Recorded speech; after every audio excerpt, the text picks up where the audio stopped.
সময়টা ছিল 1983। সমুদ্রের মাঝামাঝি থেকে কিছু ডুবুরিরা হঠাৎ করে সমুদ্রের মাঝে লাফ দেন। তারা সমুদ্রের মাঝে কিছু যেন একটা খুঁজতে বেরিয়েছিল। তখন তারা সমুদ্রের ভেতরে কয়েক হাজার মিটার গভীরে প্রবেশ করে, তখন তারা এমন একটা জিনিস দেখতে পায় যা পুরো বিশ্বকে চমকে দিয়েছিল।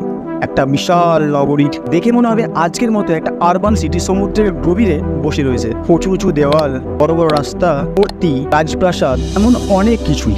সমুদ্রের নিচে এমন একটা শহর দেখে বুড়িরা আশ্চর্য হয়ে পড়ে। সেই নগরী থেকে পাথর নিয়ে আনার পর সেটাকে পর্যবেক্ষণ করা হয় এবং তারপর জানা যায় সেই পাথর আজকার নয়, সেই পাথর মহাভারতের সময়ের।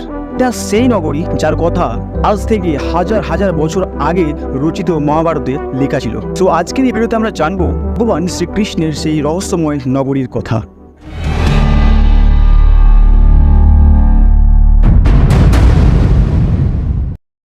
দ্বারকা, যা বর্তমান গুজরাটের এক আধুনিক শহর। প্রাচীন পুরাণ অনুযায়ী এক সময় ছিল কৃষ্ণের রাজধানী, যেখানে হাজার হাজার কৃষ্ণ ভক্তরা অনেক দূর দূর থেকে আসে প্রভুর শুধুমাত্র একবার দর্শন করার জন্য। ভগবত পুরাণের দশম অধ্যায়ে বলা হয়, কংসকে বধ করার পর শ্রীকৃষ্ণ যাদব বংশের সঙ্গে মথুরায় থেকে যান। কংসের মৃত্যুতে ক্রোধিত হয়ে তার শ্বশুর জরাসন্ধ মথুরার মধ্যে আক্রমণ করেন। একের পর এক করে মোট 17 বার নিয়মিত আক্রমণ চালান। বারবার আক্রমণে বিরক্ত হয়ে শ্রীকৃষ্ণ মথুরা থেকে অন্য কোথাও চলে যাওয়াই ভালো বুঝলেন। এরপর তিনি সমুদ্রের ওপর এক বিশাল সাম্রাজ্য তৈরি করার আদেশ দিলেন। কিন্তু সমুদ্রদেবের অনুমতি ছাড়া এত বড় সাম্রাজ্য তৈরি করা পসিবল ছিল না।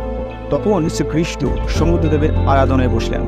সমুদ্রদেব তার আরাধনায় মুগ্ধ হয়ে ভগবান শ্রীকৃষ্ণকে সমুদ্রের মাঝামাঝিতে জায়গা প্রদান করলেন এবং এই জায়গায় শ্রী বিশ্বকর্মা দেবীর সহায়তায় পুরো সাম্রাজ্য তৈরি হয়, যার নাম ছিল দ্বারকা। দ্বারকা এমন একটা ওয়েল প্ল্যান্ড সিটি ছিল যা আজকের দিনে বড় বড় আরবান প্ল্যানিংস আর্কিটেক্টকে দূরে রাখবে। রাস্তা, সোনার মহল, বড় বড় দরজা, সবুজ বাগান, পুকুর, সমস্ত কিছুই খুব সুন্দরভাবে সাজানো গোছানো ছিল। এবং নগরীর মাঝামাঝিতে ছিল শ্রীকৃষ্ণের মহল, যেটা ছিল সব থেকে সুন্দর। যখন এই নগরী পুরোপুরিভাবে তৈরি হয়ে যায়, তখন শ্রীকৃষ্ণ নিজের পরিবার সহ পুরো যাদব বংশকে এই দ্বারকায় নিয়ে আসেন। তারপর হঠাৎ করে কোনো একদিন তিনি পুনরায় মথুরা গিয়ে জরাসন্ধকে যুদ্ধে পরাজিত করে পুনরায় এই দ্বারকায় ফিরে আসেন। কিন্তু যেভাবে এই পৃথিবীতে বসবাসকারী সমস্ত জীব সুখ দুঃখের বাঁধনে বাধা রয়েছে, ঠিক তেমনই ভগবান শ্রীকৃষ্ণ এই চক্রের বাঁধনে বাধা রয়েছে।